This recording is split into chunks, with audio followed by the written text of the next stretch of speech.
Today is Love Thy Neighbor. We started the month with loving ourselves, which is the first step in loving our neighbor. If we can't love ourselves, how can we possibly love each other? And I love that you chose that song, Michael, because, you know, Fred Rogers brought people in to his home that were different than him.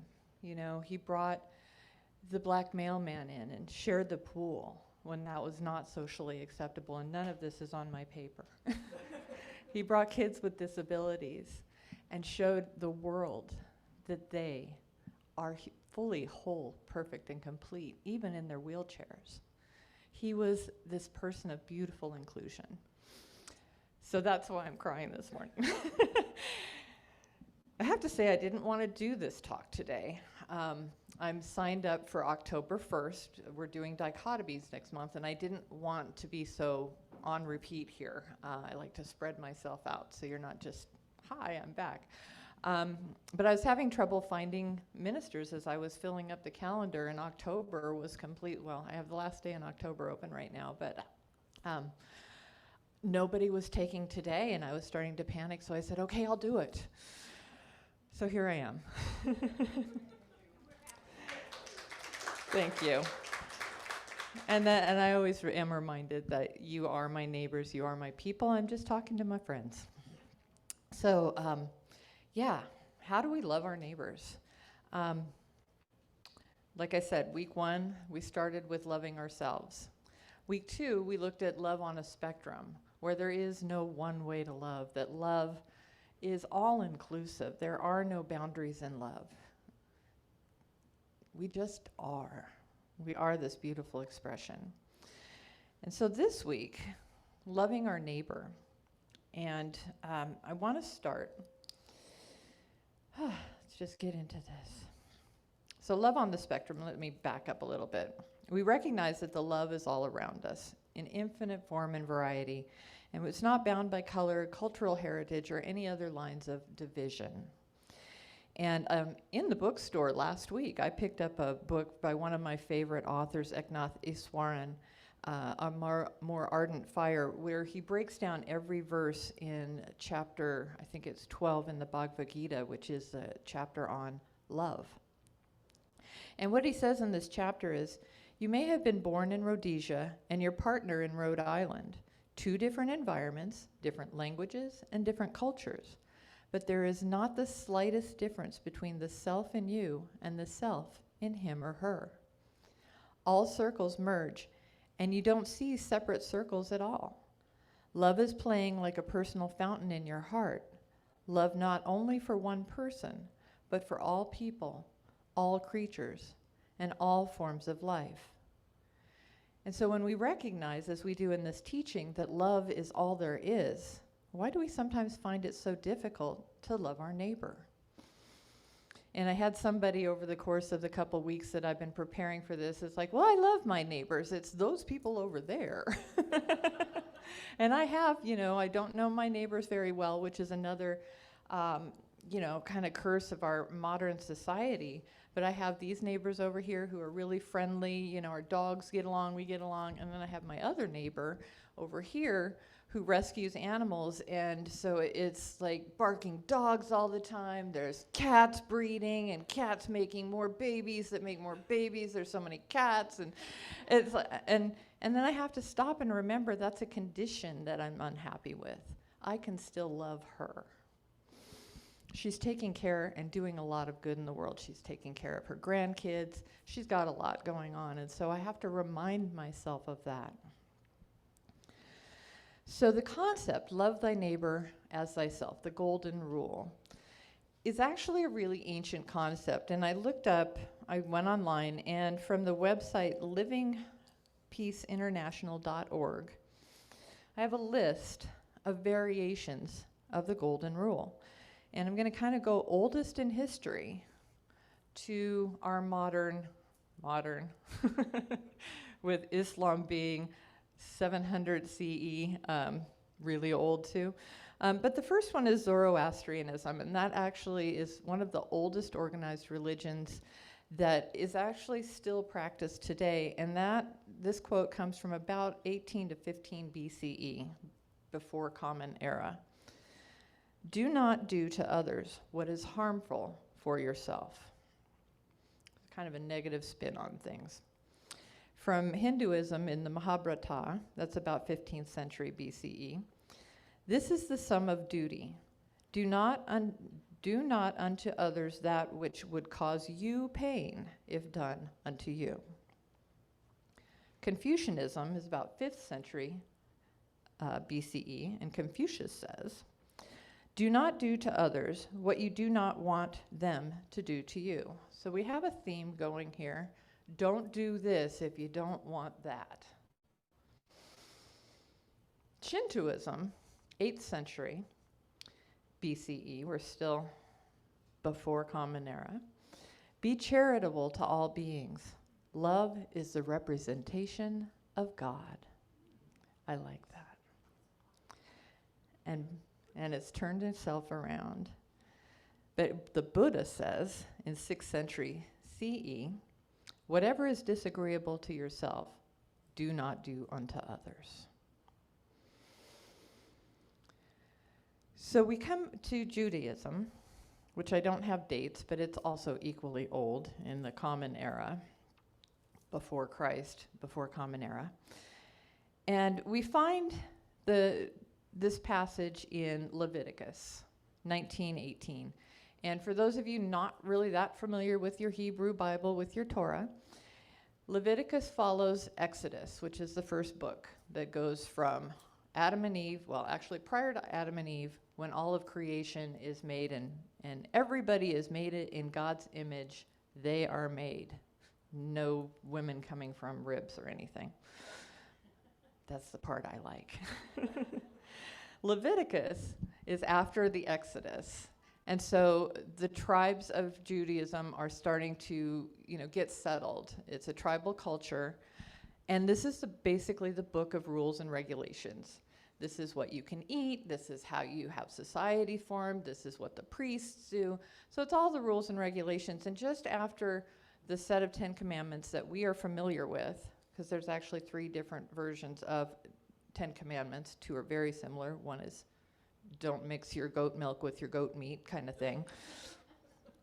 Swear. This says, do not seek revenge or bear a grudge against anyone among your people, but love your neighbor as yourself. I am the Lord.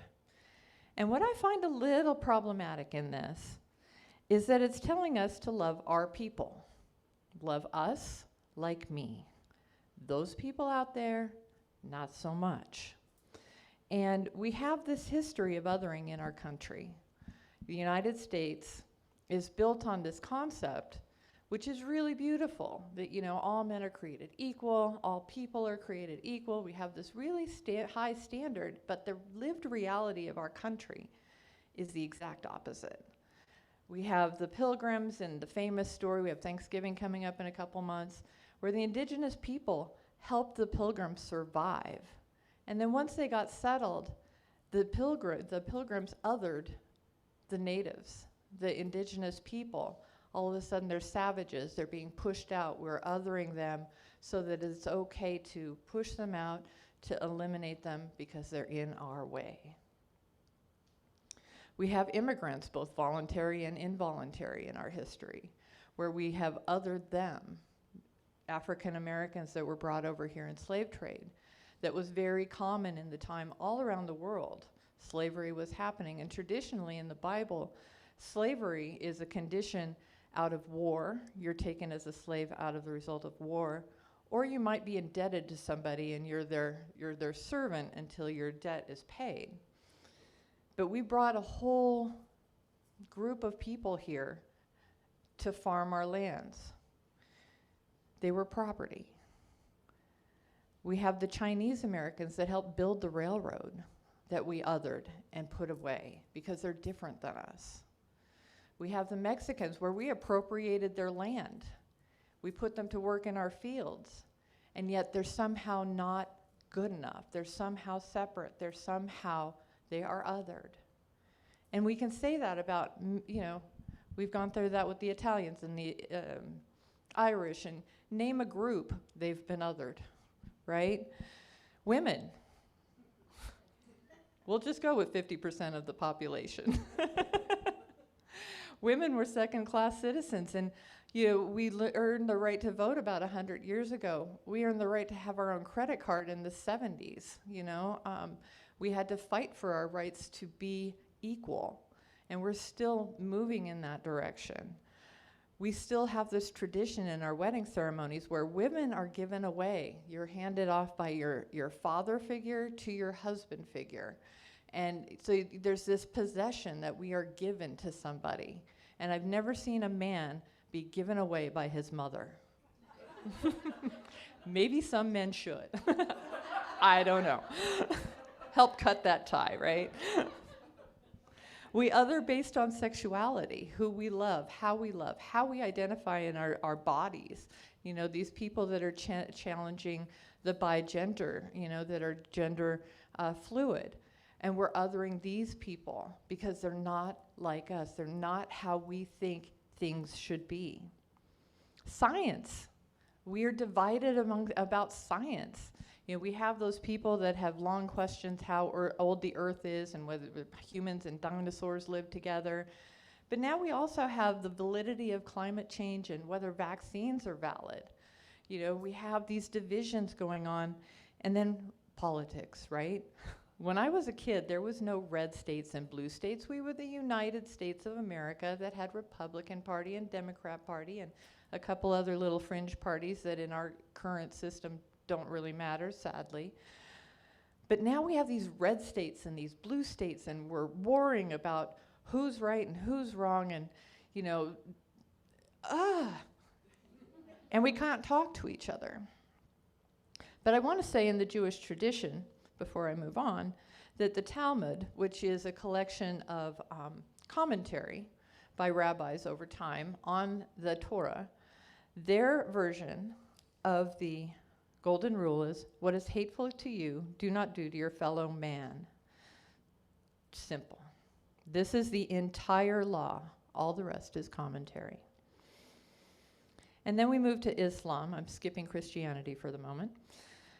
Islam, this passage is in Surah 4, which is titled The Women, and there's also a bunch of societal tribal rules. A lot of them have to do with how you treat your women and who you're allowed to have sex with, not your mother, your sister, your cousin, your papa. Yes. And so this is found in that section, and it says, and serve Allah, and do not associate anything with him, and be good to the parents, and to the near of kin, and the orphans, and the needy, and the neighbor, or your kin, and the alien neighbor, and the companion in a journey, and the wayfarer, and those whom your right hands possess. Surely Allah does not love him who is proud and boastful.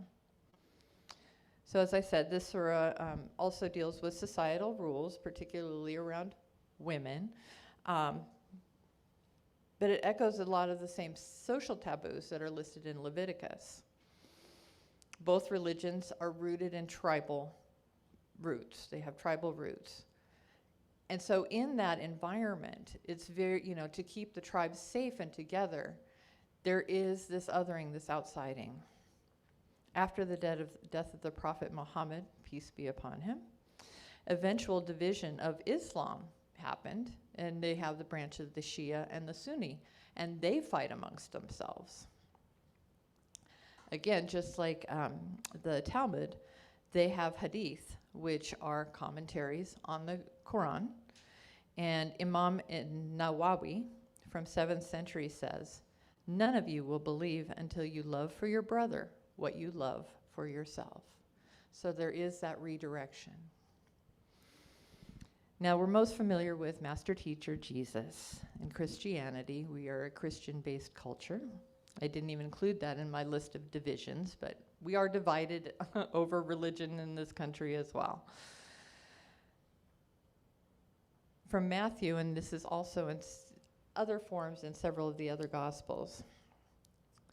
In Christianity, we read Jesus saying, So in everything, do unto others what you would have them do to you.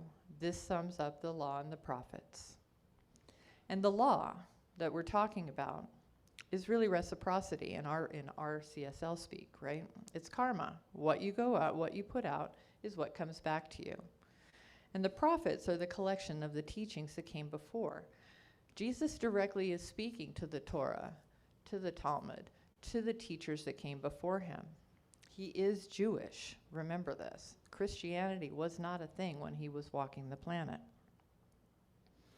Later in Matthew, chapter 22, when the muckety-mucks, the Pharisees and the Sadducees, and there's a rhyme that I can never remember, they asked him, trying to trick him, what is the greatest law? You know, referring back. And he says, to love the Lord your God with all your heart, with all your soul, and with all your mind. This is the first and greatest commandment. And the second is like it. Love your neighbor as yourself. All the law and prophets hang on these two commandments.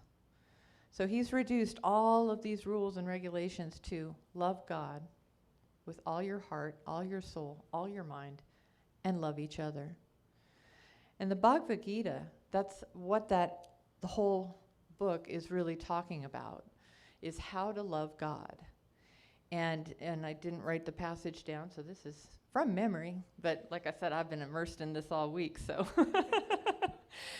But at one point, Krishna is telling Arjuna how to love God is to meditate, to get centered in oneself, to be of service to others. And in being of service to others, one is being in service to God.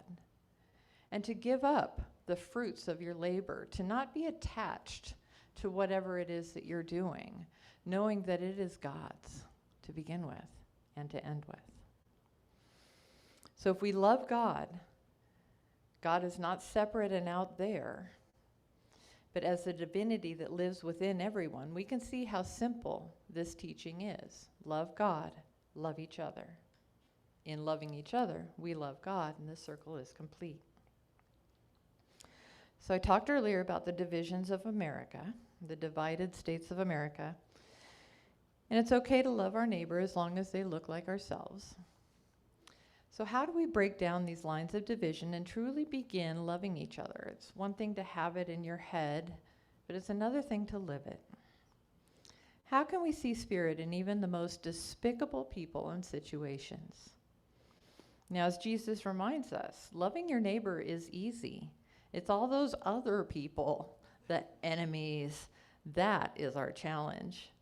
And he reminds us the rain rains on the just and the unjust alike. There is no distinction in spirit. And so before I offer my 4 C's on how to break down some of the division, I want to share this passage from Ernest and Fenwick Holmes's The Voice Celestial. And I read this in the meditation that I led last week. And this book, this epic poem by them, Ernest has brothers. Fenwick is an older brother, actually, and went on to have his own ministry. And they wrote this together, and it's in the style of the Gita. So they have the Fairer, who is Arjuna's equivalent. They have the Presence, which is Krishna's equivalent. And there's a scribe, and there's a couple other side characters. But these are the 2 main players here. And so the Presence in the Voice Celestial says, God gave itself, and when it gave life to all, and givingness of itself must answer to the call of need, and givingness, to be complete, includes forgivingness. Who at the feet of love shall fall? With love concurring, shall find their circuits clear and without erring. This all the great and good and wise have known.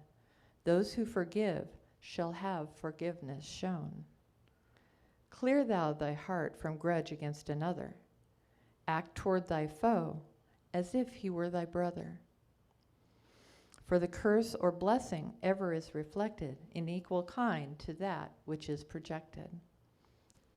Looking long and earnestly upon each person until you pierce the outer shell and can behold them in the hidden soul and see how like they are to God. Seek for the me. So God is in all and through all and is all. It suggests we release our grudges, our blame, and seek forgiveness. As Jesus said, we are forgiven. As we forgive, we are forgiven. Act toward thy foe as if you were thy brother. Embrace the oneness. And look beyond appearances. See the divinity and truth of their being. And so as I've been meditating on this over the last month, what came to me to break down some of these walls and things that I practice, I kind of came up with the 4 C's. And the first one is curiosity. I love to travel. When I was in my late 20s, I went to England. My boyfriend and I packed up our stuff. I gave my cats to his parents. We got one-way tickets to London, and we lived there for about 3 months. We went in mid-March and came home early July.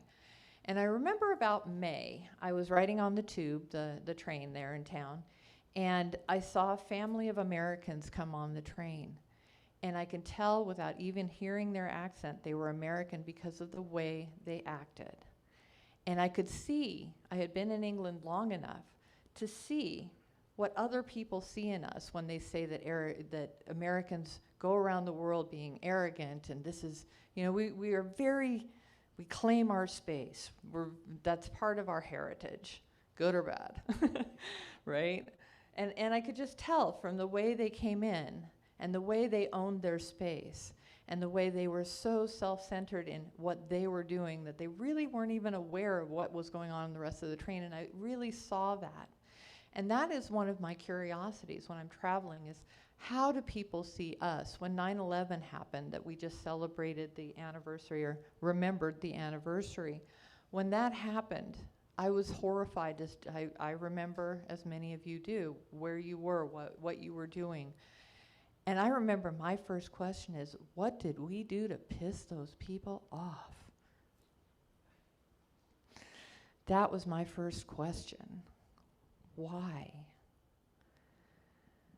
When I went to Rome, I went on a tour group, and my favorite time in Rome was the night that it was almost at the end of our trip, and a few of us went to a jazz club, a locals only, and we had to buy a one-night membership, and being in this jazz club with the Romans and, being Italian, that's what I loved. And when I went to Egypt, despite all the wonders of, Valley of the Kings and, the pyramids and everything in Egypt that is so awesome, all the relics, my favorite night was the night in Cairo where my girlfriend and I and another guy in our group, instead of going to the bazaar with everybody else to go shopping, we went that way. And that way led us to a spice shop where there was a young man who was studying architecture in the United States. And he was home helping in a spice shop. And because he was in the United States studying architecture, he spoke really good English. And he took us on a tour of the back roads of Cairo in his neighborhood, so deep that I thought, if we can't trust this guy, we can't get out of here. But it was so fun, and I believe it was Mubarak's son's birthday that night. And we come around a corner, and there's a kind of a parking lot set up with speakers and Egyptian rap music, and my girlfriend and I went out, and we started dancing. And by the time we left, we had girls saying, "You dance so good," in their really bad English and best Egyptian. And we were part of. That is curiosity. And you don't have to go to foreign countries to have this curiosity. I remember my mom is from Ohio, and we would drive from Southern California to Ohio for Christmas. And I remember thinking as a young girl the difference in the culture of Southern California to Ohio. The culture was different, even if I couldn't articulate it. I loved going to school in my 50s with 20-something-year-olds, to have this fresh view and to have my experience as well, and to have both be valid, embracing the differences that age brings and the culture that brings. Kids growing up today have an entirely different experience than most of the people who are my age in our room here today had growing up. And so to really be curious about what their lived experience is, to embrace that and incorporate that. Now, one of my favorite people that examples curiosity, and that will lead me to my next C, is Jordan Klepper. And if you're not familiar with him, he's was on the, I think he's still with the Daily Show that Trevor Noah was hosting. And he started going to Trump rallies. And he went with curiosity. Why do you think this way? Why are you supporting this person? What is it you're thinking? You know, what do you believe? And he went with curiosity, which leads to communication, the second C. We come to our communication with curiosity. We want to know, what is it like for you? How is it like for you? What is your experience? And when we share our experience, we share it from that place of I. This is my experience. And in doing that, we can have an exchange that isn't full of blame and shame and, you know, trying to make the other person wrong. And we listen. When we enter into conversation, we listen. We listen without judgment. We listen without planning our defense. You know, how often are we we're planning to what we're going to say in our defense instead of actually listening to what the person is communicating to us. That's the only way that we can really have a clear communication. And we communicate from our values, not our opinions. When our opinions change, and this is just my thought today, this is my opinion, but if I value something, this is a core belief of mine. And it's okay that your core belief is different. And that's what the communication is hoping to open, is where do we have that commonality? Where is the common ground? And in that book and in that chapter by Eknath Easwaran, he talks about when we come together so often from opposing viewpoints, we're coming together in this idea that we're on opposing teams.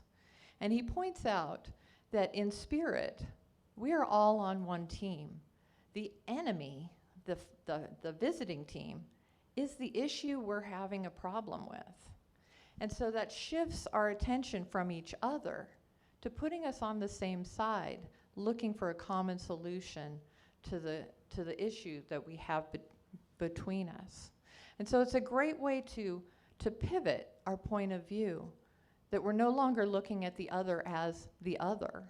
We're looking at the other as someone that is helping us to solve this issue. And so whatever the issue is, that is what we're looking at. And we're not focused on the right or wrongness of the person we're involved with. And what this does is the third C, connection. It creates connection. When we are curious, when we're in communication, we get connected. And isn't that what we're all after, really, is connection? We want to find that common ground, our common values. Everyone wants their families safe. Whatever side of whatever fence we're on, we want our families safe. We all want to be loved. I already talked about that, so we'll move on. So we create connection, ending the separation that divides us. The fourth C is commitment. It's really easy to talk this and think this and maybe do it once or twice and then it gets hard, right? For me, fear comes up, and we had great acronyms last week, so we'll just remind you of the fear, false evidence appearing real. When I think that you're somebody else, that you're not me, you're not God expressing as you, that we're not from the same source. When I start thinking separation, I start moving into fear. And so I have to be committed to my own growth. I have to be committed to changing my story. I have to be committed to doing the work, that when I get into fear about someone or something, that I have to look at myself and why am I in fear? What is it that I'm afraid of? I have to do my work, dig out the roots of the prejudices and the biases that maybe they weren't taught, but they're just so inherent in our culture that I get to keep doing the work. So we're committed to our own evolution, which will change the world.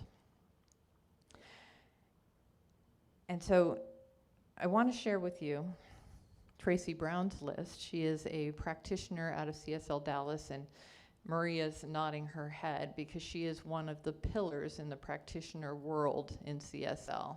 She is a minister level practitioner, in my opinion, and I just made that up. She's awesome. That's all I'll say. She's just awesome. She wrote, I have a copy of, she wrote several books, Stained Glass Spirit, Becoming a Spiritual Community Where Oneness Does Not Require Sameness. And I might buy a copy for the board and we'll look at it. Anybody else that's interested. She says, let's commit to be the best in humanity today and every day. Now is the time to transform your love from silent mental attitude into strong, measurable action. Now is the time to set an example for mutual respect and collective success. Now is the time to speak up and speak out when disparity, discrimination, deceit, or disrespect are present. Now is the time for us to come together to show that it is possible to operate from love and to create a world that works for all kinds of people. And so, in conclusion, I'm going to sing a little song. If my throat, because I haven't drank anything for however long I've been standing up here. This is from a meditation that was offered to us in my practitioner training. And in my head, it went to music. And so I am just going to sing this, because I don't know how to do it any other way at this point. Love begins so deep within my heart that it flows from the heart of God. And I can go there, and I can listen, and I can follow. I can allow love to flow deep from my heart into the world. And I do.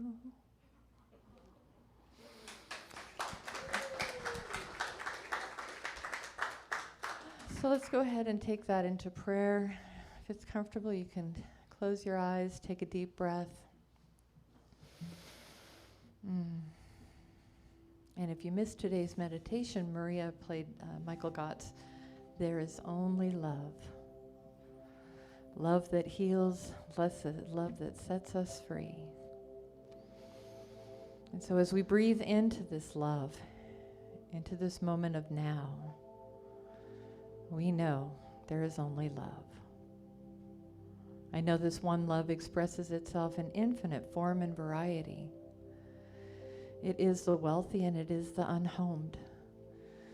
It is the success and it is the failure that allows us to get back up again. It is the everything in between. It is the all in all. It is the I am. And knowing that it is that I am, each of us says quietly to themselves, I am love. I am peace. I am the power that can change the world. For each of us, expressing our highest divinity at this moment is the power that can change this world. It is the power that can unite us in love. It is the power that sees beyond the differences. It sees beyond the outer shell into the very heart of love. It sees the true nature of spirit expressing as us. And so each of us, as this love, as this light, go into the world, shining brightly, shining fully, being curious, communicating with love in our hearts, finding connection, and committing to doing this work for ourselves, for others. For we are all one. As we love ourselves, we love our neighbors. And as we love our neighbors, we love ourselves. So grateful for this knowing. I'm so grateful for this time together, knowing that the law is love, the law is yes. For that is the only truth. That is the only truth. That is the only truth that matters. I release this word knowing it is done, and so it is. And there's the band.